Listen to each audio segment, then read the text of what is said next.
Hi everyone, welcome to my channel.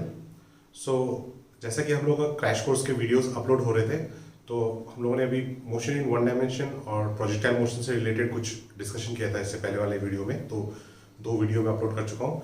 जो ये तीसरा वीडियो है, इसमें I will be discussing this chapter laws of motion. Basically इसका जो थ्योरी है मैं दो पार्ट में डिस्कस करने वाला हूँ, ठीक है। तो आज के इस वीडियो में ये टॉपिक्स हैं: कॉन्टैक्ट फोर्स, स्ट्रिंग, कनेक्टेड मास, ठीक है। फिर पुली मास सिस्टम।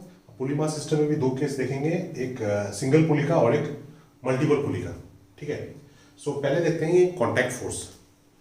अब जो कॉन्टैक्ट फोर्स मतलब क्या है, जैसे सपोज कर लीजिए एक हॉरिजॉन्टल सरफेस है and this is block of mass capital M, ठीक है। जो हॉरिजॉन्टल सरफेस है या फ्रिक्शनलेस है, ठीक है। लॉज ऑफ मोशन चैप्टर में अनटिल एंड अदरवाइज स्टेटेड, मतलब जब तक बोलते नहीं है कि रफ सरफेस है या फ्रिक्शन से रिलेटेड कोई बात नहीं बोलते हैं, तब तक we have to assume that the surface is smooth. Okay, there is no friction, so this is a smooth surface, this is a block of mass m, और इस यहाँ पे और एक दूसरा एक ब्लॉक है, ठीक है। इसका मास है स्मॉल m, ठीक है। दोनों कॉन्टैक्ट में, तो यहाँ से एक एक्सटर्नल फोर्स अप्लाई की है, कैपिटल F, ठीक है। जो स्टैंडर्ड सिंबल है उसमें capital F is the symbol for external force, और स्मॉल f अगर होता है तो वो कॉन्टैक्ट फोर्स का सिंबल है, ठीक है। फ्रिक्शन के लिए भी यूज करते हैं because friction is also type of contact force, ठीक है। तो यहाँ पे मान लेते हैं both the blocks are moving with same acceleration, ठीक है। तो ये मूव कर रहा है आगे की तरफ विद एक्सेलरेशन है, ये भी मूव कर रहा है आगे की तरफ विद एक्सेलरेशन है। तो ये जो ब्लॉक है, ये ब्लॉक ऑफ मास m, इस पे कौन फोर्स लगा रहा है? ये जो फोर्स है वो किस में एक्ट कर रहा है? वो तो इसमें एक्ट कर रहा है, कैपिटल M में। इस ब्लॉक में जो फोर्स लग रहा है, ठीक है, इस ब्लॉक में जो फोर्स लग रहा है वो कौन ब्लॉक लगा रहा है? ये ब्लॉक लगा रहा है, ठीक है। अच्छा, तो वो एक म्यूचुअल फोर्स हो गया, मतलब कि ये ब्लॉक, मतलब ये जो छोटा वाला ब्लॉक है, इसमें अगर फोर्स F लग रहा है, ठीक है, so this is the force exerted by this block on this block. तो न्यूटन थर्ड लॉ क्या बोलता है कि न्यूटन थर्ड लॉ बोलता है कि for every action there is equal and opposite reaction. तो ये तो एक्शन हो गया, तो ऑपोजिट रिएक्शन क्या होगा? ऑपोजिट रिएक्शन होगा जो ये ब्लॉक है, इस पे यहाँ से एक फोर्स लगेगा F, मतलब इतना ही फोर्स यहाँ पे लगेगा, ठीक है। मतलब ये जो फोर्स है वो ये ब्लॉक इस ब्लॉक पे लगा रहा है, और ये जो फोर्स है कौन लगा रहा है? ये ब्लॉक इस ब्लॉक पे लगा रहा है, ठीक है। तो यहाँ से F फोर्स हो गया, और इस साइड से तो एक्सटर्नल फोर्स है F। अब यहाँ पे एक्सेलरेशन A, इसका भी एक्सेलरेशन A है। एक्सेलरेशन हम लोगों ने माना है कि दोनों का सेम एक्सेलरेशन हो रहा है, ठीक है। अच्छा, तो यहाँ पे ये जो फोर्स है कॉन्टैक्ट फोर्स, ये इसको मूव कर रहा है so that it is acquiring an acceleration A। मतलब इस ब्लॉक के लिए ये जो कॉन्टैक्ट फोर्स है, this is the driving force. तो इसका मतलब for this block we will write F is equal to m into A, ठीक है। अब इस ब्लॉक के लिए क्या लिखेंगे? यहाँ से फोर्स कैपिटल F है, यहाँ से स्मॉल f है, मगर ये इस तरह मूव कर रहा है, मतलब this force has greater magnitude, so F minus F is equal to m into A, ठीक है।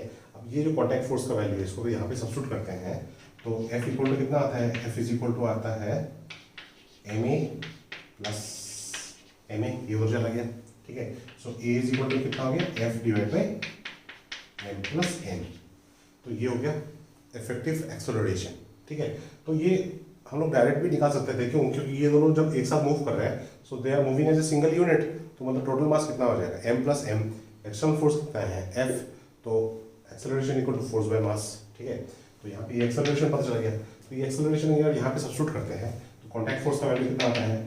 m F divide by m plus n, ठीक है। तो ये हो गया एक्सप्रेशन फॉर कॉन्टैक्ट फोर्स, ठीक है। अब यही चीज अगर तीन ब्लॉक कॉन्टैक्ट में है तब कैसा होगा? सो this is horizontal surface, this is block of mass m1, this is another block of mass m2, this is another block of mass m3। यहाँ से फोर्स अप्लाई कर रहे हैं F, तो ये हो गया आपका एक्सटर्नल फोर्स, ठीक है। अब अगेन हम लोग यहाँ पे जूम कर रहे हैं कि तीनों ब्लॉक जो है वो सेम एक्सेलरेशन से मूव कर रहा है, ठीक है, सेम एक्सेलरेशन से मूव कर रहा है। तो यहाँ पे क्या होगा? देखिए यहाँ पे ये जो m1 है, यहाँ m2 पे एक फोर्स लगाया, तो ये मान लेते हैं F1 हो गया, ठीक है।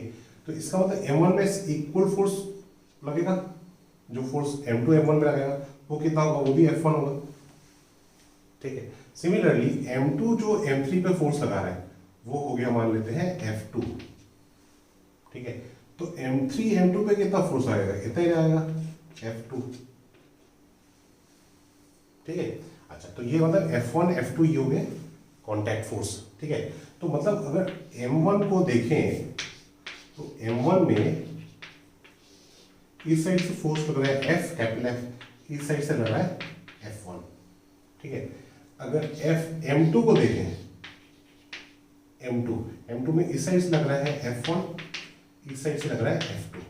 ये मूव कहाँ कर रहा है, इस साइड, ये मूव कहाँ कर रहा है, इस साइड, राइट साइड, ठीक है। सिमिलरली अगर M3 के लिए देखें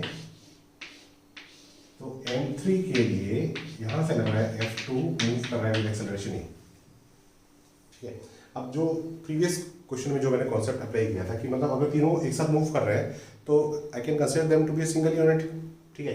तो अगर सिंगल यूनिट है तो मतलब टोटल मास कितना हो जाएगा सिस्टम का, M1 plus M2 plus M3। External force कितना है, F।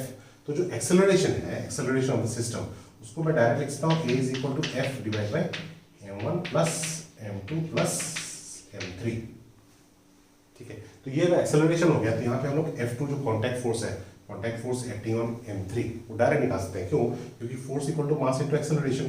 So F2 is equal to M3 into A। A क्या है, A ये है, इसका मतलब F2 इज इक्वल टू क्या आ जाएगा, M3 into F divide by M1 plus M2 plus M3। अब ये जो M2 है, M2 के लिए क्या हो रहा है, इस साइड से F1 फोर्स एक्ट कर रहा है, इस साइड से F2 एक्ट कर रहा है, बट ये किस तरह मूव कर रहा है, ये इधर मूव कर रहा है, ये इस साइड मूव कर रहा है, मतलब this force has greater magnitude, ठीक है। तो इसका नेट फोर्स कितना होगा, नेट फोर्स हमेशा देखिएगा बड़ा फोर्स माइनस छोटा फोर्स। और बड़ा फोर्स कैसे पता चलेगा, जिस डायरेक्शन में मोशन हो रहा है। तो F1 minus F2 is equal to M2A, ठीक है। अब F2 हमको पता है, तो F2 यहाँ पे अगर सब्स्टिट्यूट कर दें, A यहाँ पे सब्स्टिट्यूट कर दें, तो F1 का वैल्यू निकल जाएगा। सो इस तरह से हम लोग कॉन्टैक्ट फोर्स का वैल्यू कैलकुलेट कर सकते हैं, F1 F2 का वैल्यू यहाँ पे कैलकुलेट कर सकते हैं, ठीक है। बट यहाँ पे हम लोगों ने कंडीशन दिया है कि जो एक्सेलरेशन है वो यूनिफॉर्म एक्सेलरेशन, मतलब तीनों चीजें सेम एक्सेलरेशन से मूव कर रही है, सिस्टम पूरा एक कॉमन एक्सेलरेशन से मूव कर रहा है। नेक्स्ट आगे बढ़ते हैं, स्ट्रिंग मास सिस्टम, मतलब सेकेंड पार्ट जो है स्ट्रिंग विद कनेक्टेड मास, ठीक है। यहाँ पे देखिए स्ट्रिंग में एक कंडीशन होगा कि स्ट्रिंग जो है वो इनएक्सटेंसिबल होगा, इनएक्सटेंसिबल, ठीक है। अगर स्ट्रिंग इनएक्सटेंसिबल होगा तो इसका मतलब जो स्ट्रिंग है, जैसे ये मान लेते हैं स्ट्रिंग है, तो ये एंड का अगर एक्सेलरेशन इस डायरेक्शन में a है तो इस एंड का एक्सेलरेशन इस डायरेक्शन में a ही होगा। स्ट्रिंग का हर एक कंपोनेंट सेम एक्सेलरेशन से मूव करेगा, सेम वेलोसिटी से मूव करेगा, ठीक है। दूसरा चीज क्या है, जो स्ट्रिंग होगा वो मासलेस होगा, ठीक है। तो मासलेस होने की वजह से क्या होगा कि स्ट्रिंग का हर एक पॉइंट में जो टेंशन होगा वो सेम होगा, ठीक है। Tension at each point on string is same, ठीक है। किसी भी पॉइंट पर टेंशन कैलकुलेट करेंगे तो टेंशन का वैल्यू सेम होगा, ठीक है। तो ये स्ट्रिंग का कंडीशन है, मतलब even if these things are not stated in the question, ideal condition में हमको ये एज्यूम करना है, ठीक है। बट स्ट्रिंग का अगर मास दे दिया, ठीक है, या बोल दिया कि स्ट्रिंग एक्सटेंसिबल है, ठीक है, तो उस केस में सिनेरियो वाला होगा। बट अदरवाइज जो नॉर्मल केस जितने भी होते हैं जिसमें नॉर्मल स्ट्रिंग होता है, स्ट्रिंग के बारे में कुछ नहीं बोलते हैं, स्ट्रिंग का मास भी कुछ नहीं बोलते हैं, तो उस केसेस में हमको एज्यूम करना है कि स्ट्रिंग इनएक्सटेंसिबल है और स्ट्रिंग मासलेस है, ठीक है। अच्छा, एक और कॉन्सेप्ट है, जैसे कि मान लीजिए कि ये हॉरिजॉन्टल सरफेस है और एक यहाँ पे लोड है, ठीक है। ये एक स्ट्रिंग है और ये जो स्ट्रिंग है, ये स्ट्रिंग को एक आदमी खींच रहा है, ठीक है। तो ये जो फोर्स अप्लाई कर रहा है, ये फोर्स F अप्लाई कर रहा है, ठीक है। तो इस केस में क्या होगा कि अगर ये जो फोर्स डायरेक्ट स्ट्रिंग में एक्ट कर रहा है ना, ये जो आदमी है स्ट्रिंग को डायरेक्ट खींच रहा है, ठीक है, तो उस केस में जो टेंशन होगा वो T is equal to F होगा, ठीक है। T is equal to F, मतलब जो tension in the string is equal to the applied force on the string. अब ये जो कंडीशन है, इट इज इररिस्पेक्टिव ऑफ ये जो whether the block is moving और रेस्ट, मतलब ये ब्लॉक मूव करे या रेस्ट करे उसके ऊपर डिपेंड नहीं करेगा। अगर आपने स्ट्रिंग पे डायरेक्ट फोर्स अप्लाई किया है तो जो फोर्स अप्लाइड है और जो टेंशन इन द स्ट्रिंग है वो इक्वल होगा, ठीक है। तो ये एक अनदर इम्पॉर्टेंट कंडीशन, ठीक है।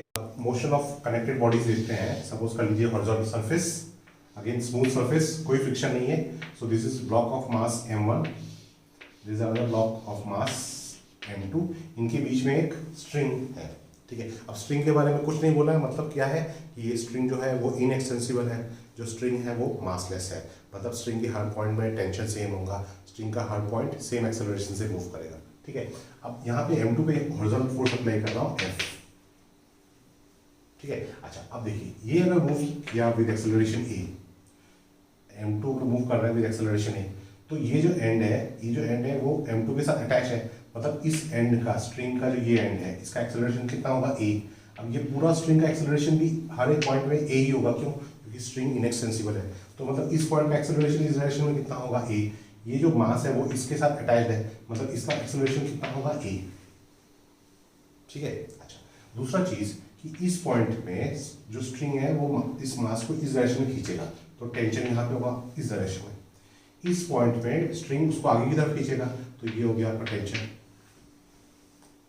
ठीक है। टेंशन मतलब एक तरह का रिएक्शन फोर्स है which is exerted by string, ठीक है। अच्छा तो अब देखिए यहाँ पे आप टेंशन के बारे में पहले मत सोचिए, पहले आप क्या सोचिए कि यहाँ पे जो ये टेंशन और ये टेंशन तो दोनों ऑपोजिट डायरेक्शन में कैंसिल हो रहा है, तो ओवरऑल सिस्टम को अगर देखें तो यहाँ पे फोर्स कितना एक्ट कर रहा है F, total mass of the system कितना है m1 प्लस m2, एक्सेलरेशन कितना हो रहा है a, तो इसका मतलब एक्सेलरेशन इज इक्वल टू क्या हो जाएगा, force divide by m1 plus m2, ये हो गया एक्सेलरेशन, ठीक है। अच्छा अब इस ब्लॉक में अगर देखें तो इस ब्लॉक में किसकी वजह से मोशन हो रहा है, मोशन जो हो रहा है वो बिकॉज ऑफ दिस टेंशन, ठीक है। तो इसका मतलब ये जो फोर्स है ये इसका ड्राइविंग फोर्स है, तो tension force equal to mass into acceleration, तो इसका मतलब क्या लिखेंगे, T is equal to m1 into a, ठीक है।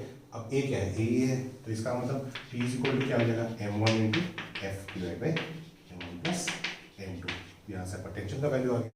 अब मान लेते हैं कि वी हैव 3 कनेक्टेड मासेस, ठीक है। तो ये हॉरिजॉन्टल सरफेस, ये हो गया m1, ये हो गया m2 और ये हो गया m3, अप्लाइड फोर्स F। अब ये फोर्स अप्लाई किया हॉरिजॉन्टली अप्लाई किया है, ठीक है। तो इन दोनों के बीच में जो टेंशन हो गया वो हो गया T1, इधर T1, इधर हो गया T2, इधर हो गया T2, ठीक है। अब अगेन कनेक्टेड बॉडीज है तो सबका एक्सेलरेशन सेम ही होगा,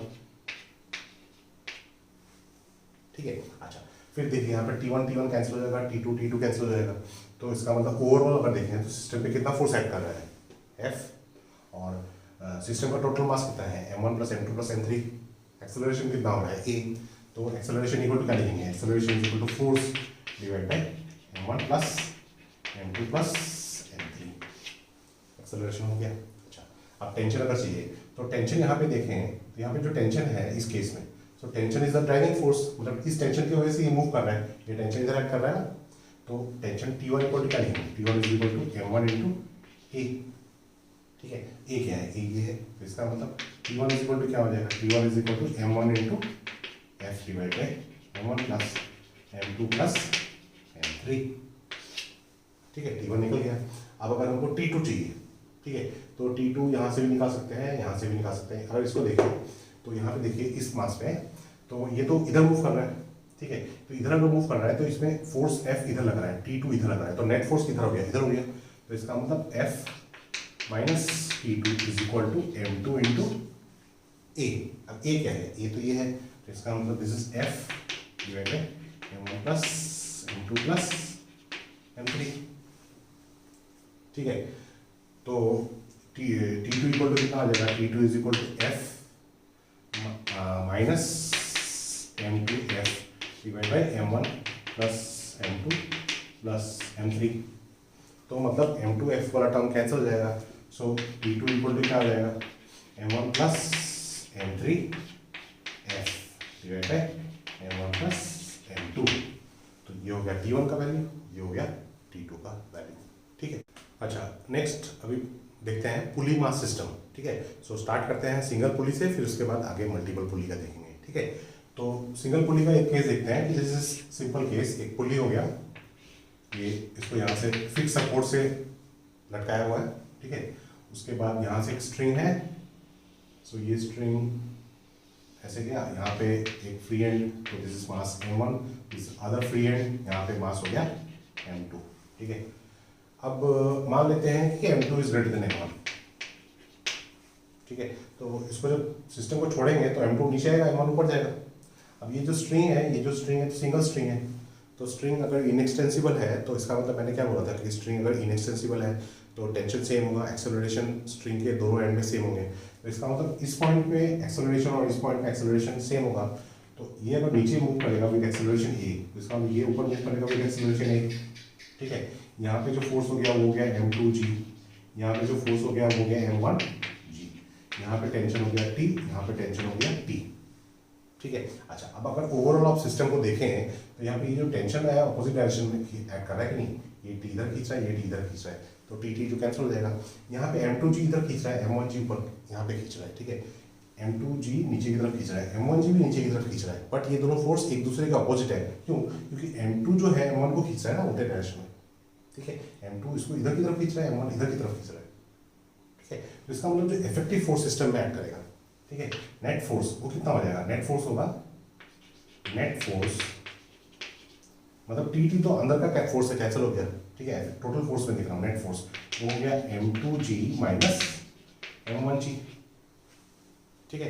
तो इसका मतलब अगर एक्सेलरेशन आपको सिस्टम का कैलकुलेट करना है तो net force m2 minus m1 into g, net force इसको लिख लिया, ये नेट फोर्स डिवाइड बाय क्या होगा, मास होगा। मास कितना हो गया, total mass m1 plus m2, सो m1 प्लस m2, तो ये आपका एक्सेलरेशन का एक्सप्रेशन हो गया, ठीक है। अब अगर टेंशन आपको निकालना है तो किसी भी एक में आप टेंशन यूज कर सकते हैं, किसी भी एक कंडीशन में, ठीक है। अब मान लेते हैं इसमें यूज करते हैं, ठीक है। तो ये तो नीचे आ रहा है, तो ये अगर नीचे आ रहा है तो मतलब m2g T से बड़ा है, m2 के ऊपर नीचे फोर्स m2g ऐड कर रहा है, ऊपर T ऐड कर रहा है, मतलब नेट फोर्स डाउनवर्ड डायरेक्शन में है, तो m2g minus T is equal to m2a, m2g minus T is equal to m2 into a, net force a क्या है, a ये क्वांटिटी है, तो m2g minus T is equal to m2a हो गया, m2 minus m1 into g divide by m1 plus m2, ठीक है। तो इसको अगर सिंप्लीफाई करते हैं तो m2g, t को धक्के लगे गए, ये टर्म इधर आ गया, तो m2g plus m2 square g minus m2 m1g divide by m1 plus m2, ठीक। So this is equal to t, so t is equal to कितना हो जाएगा, सिंप्लीफाई करेंगे twice m1 m2g divide by m1 plus m2, तो ये हो गया expression for tension और ये हो गया एक्सप्रेशन फॉर एक्सेलरेशन, ठीक है। So this is the first case, ठीक है। और एक केस देखते हैं, आपको भी मेरे साथ पेंसिल पेपर या पेन पेपर लेके प्रैक्टिस करना है, ठीक है। अच्छा, तो अब हॉरिजॉन्टल सरफेस ऐसा है, हॉरिजॉन्टल सरफेस कुछ नहीं बोला है, मतलब स्मूथ सरफेस, नो फ्रिक्शन, ठीक है। यहाँ पे एक ब्लॉक है ऑफ मास m1, ये पुली हो गया, यहाँ पे एक ब्लॉक है ऑफ मास m2। अब देखिए, अगर ये सरफेस स्मूथ है ना, तो ये m2 का मास m1 से कम भी अगर होगा, सपोज ये 1 kg है, 2 kg है, उस केस में भी ये सिस्टम मूव करेगा, ठीक है, क्योंकि इसको इस डायरेक्शन में रोकने के लिए फ्रिक्शन नहीं है, ठीक है। तो अब ये स्ट्रिंग अगर है तो सिंगल स्ट्रिंग है, तो इसका मतलब सिंगल स्ट्रिंग के दो एंड में एक्सेलरेशन सेम होगा, तो ये अगर मूव करेगा विद एक्सेलरेशन ए तो ये भी मूव करेगा विद एक्सेलरेशन ए, ठीक है।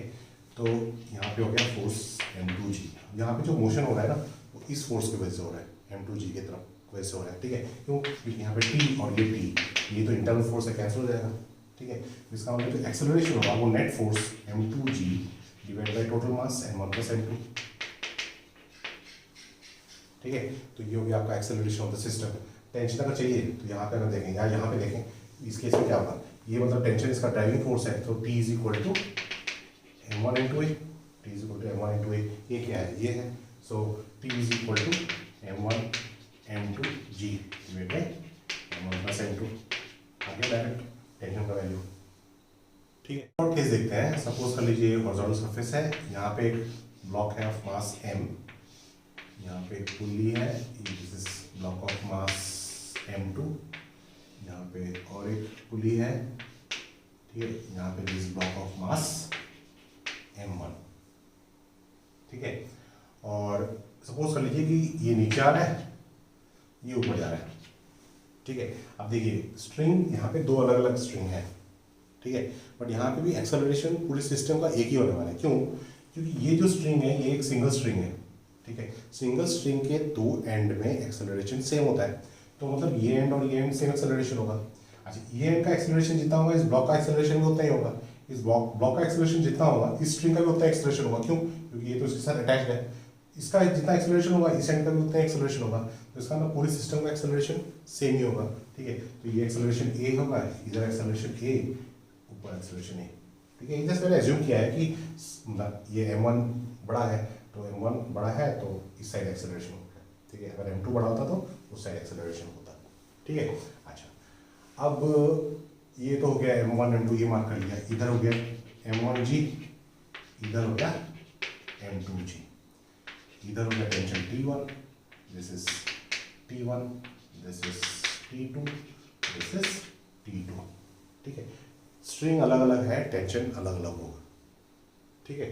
टेंशन सेम होने का कोई बात नहीं है, स्ट्रिंग अलग हो, acceleration string same tension same acceleration, different string different acceleration different tension, but यहाँ पे हम लोगों ने देखा कि एक्सेलरेशन भी सेम हो रहा है बिकॉज वो अटैच्ड है, ठीक है। अच्छा, उसके बाद अब यहाँ पे देखें तो देखिए इंटरनल फोर्स T1 कैंसिल हो गया, T2 कैंसिल हो गया, ओवरऑल देखेंगे तो m1g इधर खींच रहा है, m2g उल्टे डायरेक्शन में खींच रहा है, तो इसका नेट फोर्स कितना हो जाएगा m1g माइनस m2g, तो एक्सेलरेशन कितना हो जाएगा m1g minus m2g divide by total mass of the system. Total mass कितना है m, ये भी है, इसको भी तो मूव करा रहा है, तो m plus m1 plus m2, इसका मतलब a इक्वल टू क्या हो जाएगा m1 minus m2g divide by m plus m1 plus m2। सो ये हो गया आपका acceleration of the system.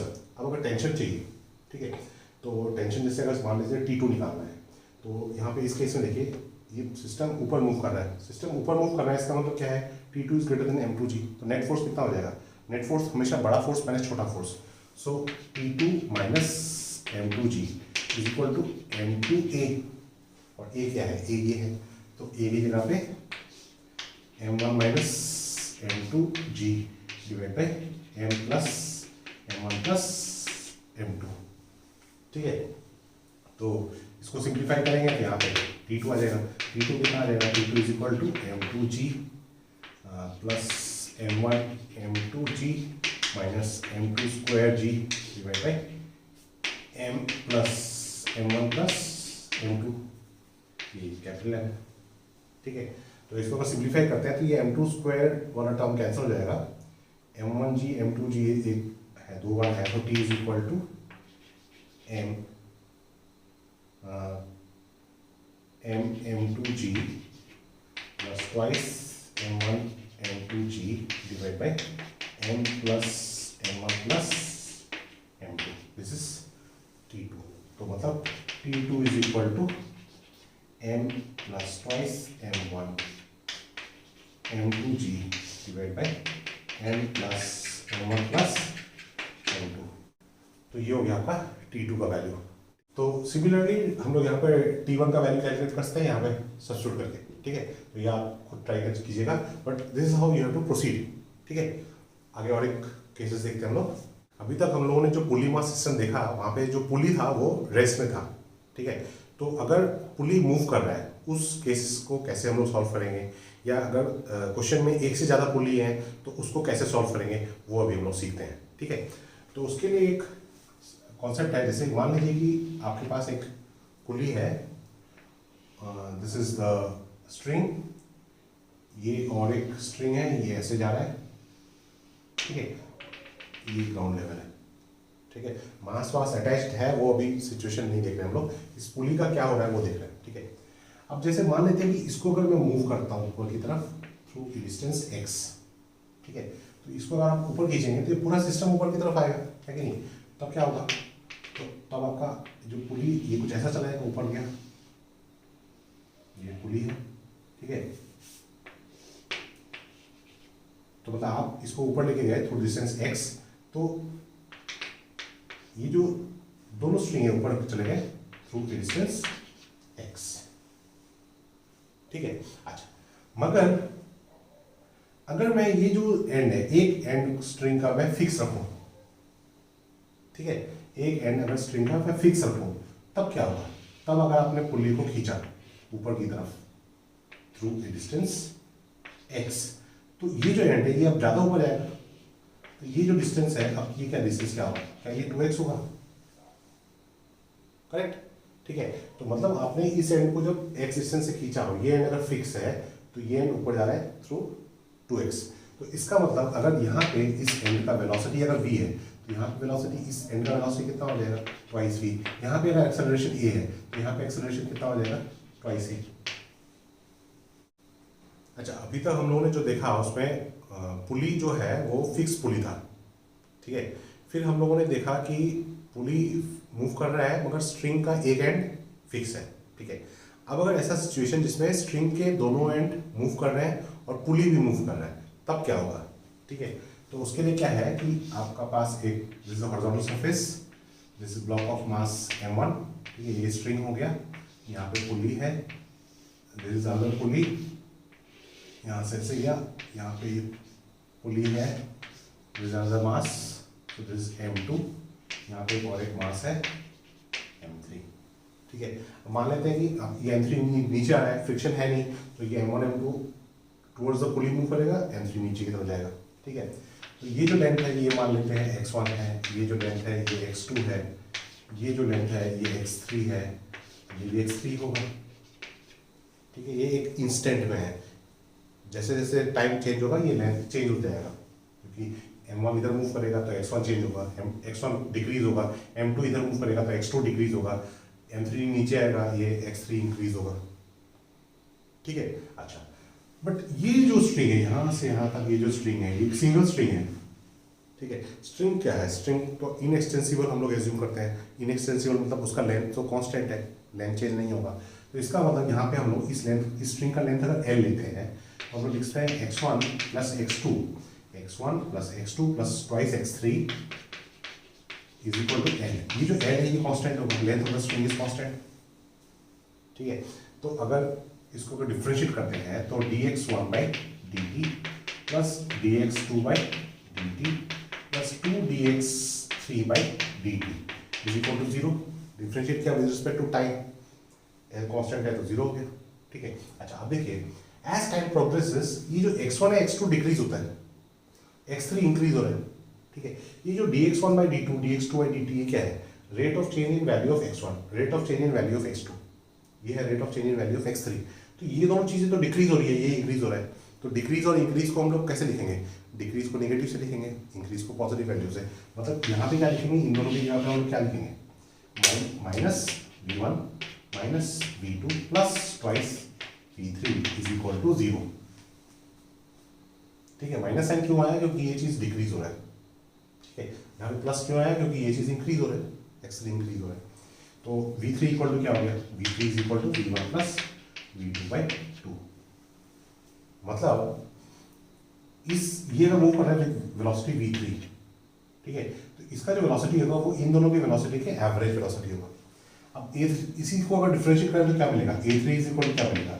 a1 plus a2 by 2, ठीक है। ये बहुत इंपॉर्टेंट रिजल्ट एक मिला है। क्या चीज़ है? देखिए ये जो पार्ट है पुली का, अब देखिए ये अगर a3 से मूव कर रहा है तो ये भी तो a3 से मूव करेगा, क्योंकि ये तो स्ट्रिंग कनेक्टेड है, करेक्ट।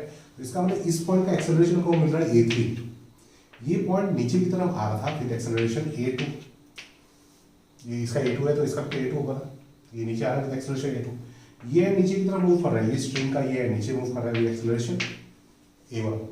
तो ये a1 है, ये a2 है, ये a3 है, तो a3 इन दोनों का एवरेज आ रहा है, a3 is equal to a1 plus a2 by 2,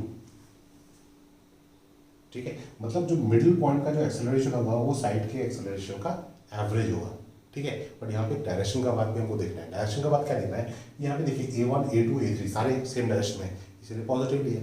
but suppose कर लीजिए कि ऐसा सिचुएशन है कि इस पॉइंट में एक्सेलरेशन a1 ऊपर की तरफ है, इस पॉइंट में एक्सेलरेशन नीचे की तरफ है a2, और ये है a3।